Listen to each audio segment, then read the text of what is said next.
Today we're going to do another installment of beekeeping on the cheap.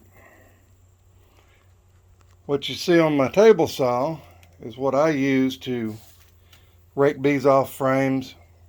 Say I'm pulling honey, or if I need to get the bees off a frame that I'm going to donate a frame of open brood, cap brood to another hive. First thing I grab is usually just a clump of grass, the long grass. You just sit there and you do this. They'll be all up in the air. They'll be everywhere, but you will not get stung. Well, I can't say you will not get stung, but I can't say I've ever been stung using just grass. It's all natural. Move that one to the side.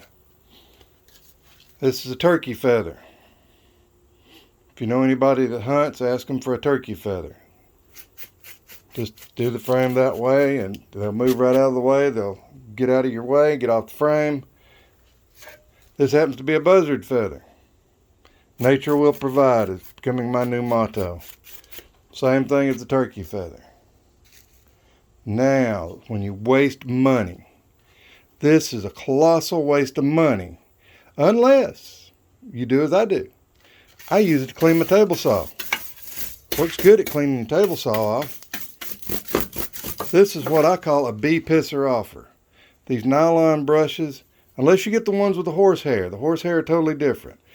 But these with these nylon bristles, the bees' legs and wings and stuff get hooked in these, and you're going to do nothing besides piss a whole frame or maybe the whole hive, because they'll get all fired up. One sting leads to a pheromone, leads to you running for the barn.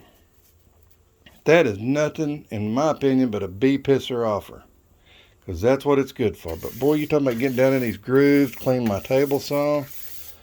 Man, that is something else. That's just your quick tip on beekeeping on the cheap. Thanks for watching Willie Bees.